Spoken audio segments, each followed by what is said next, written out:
بسم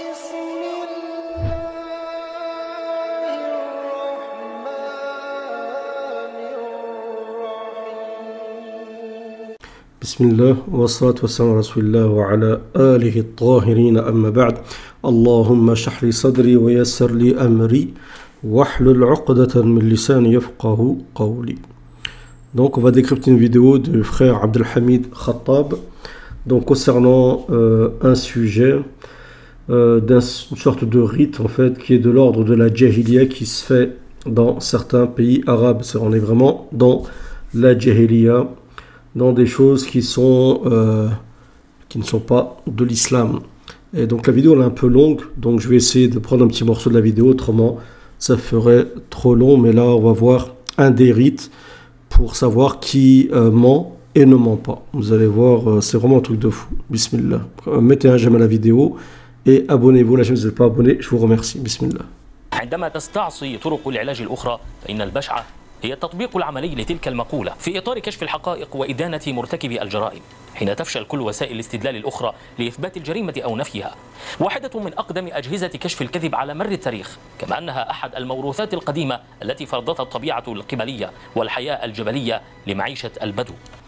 Donc il explique qu'en fait c'est un moyen ancestral chez les Bédouins pour permettre de dévoiler ceux qui mentent dans une affaire, d'accord, genre assassinat ou autre, lorsque il n'y a pas d'argument, il n'y a pas d'indice qui pourrait me permettre de savoir s'il ment ou pas. Et ils appellent ça, excusez-moi, al-Basha'a. الصحراء أسلوبا للتقاضي بين أبناء العشائر المختلفة.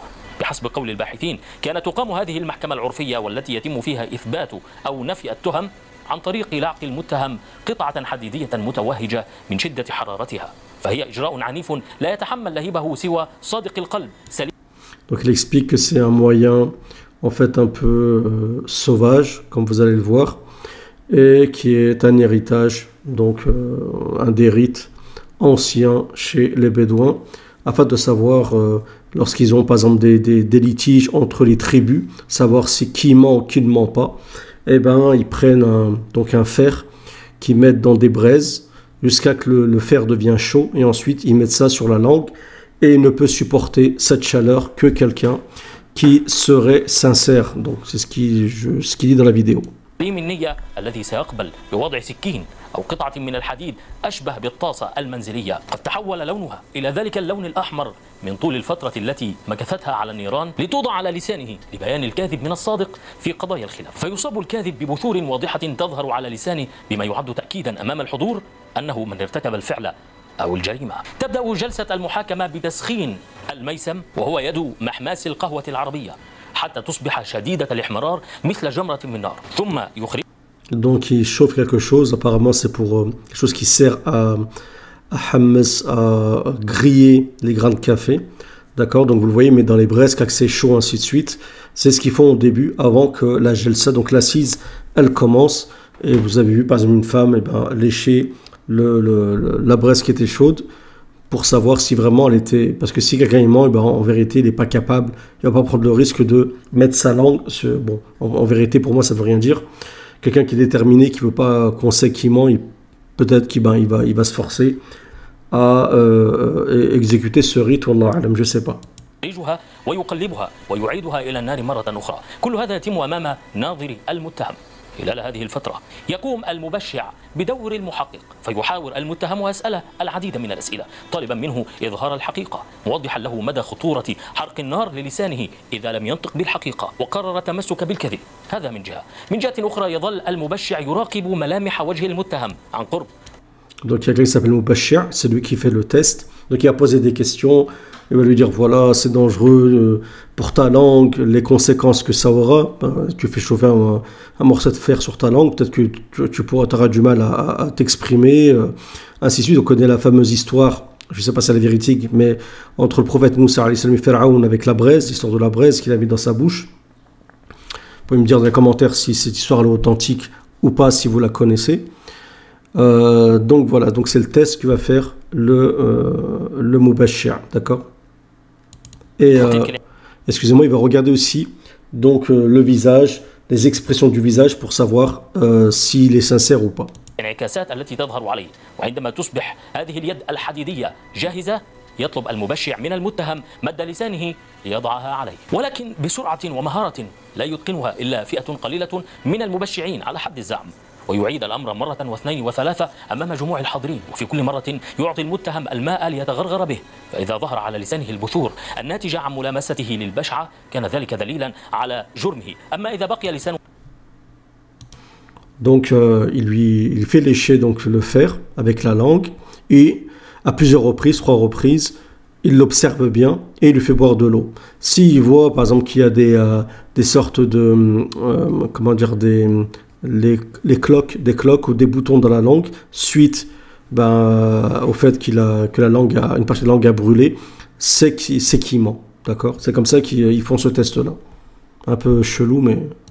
سليما دل ذلك على براءته مما نسب إليه من تهم. يذكر الباحثون. Et donc s'il n'y a rien, sa langue elle est nette, c'est que c'est pas un menteur.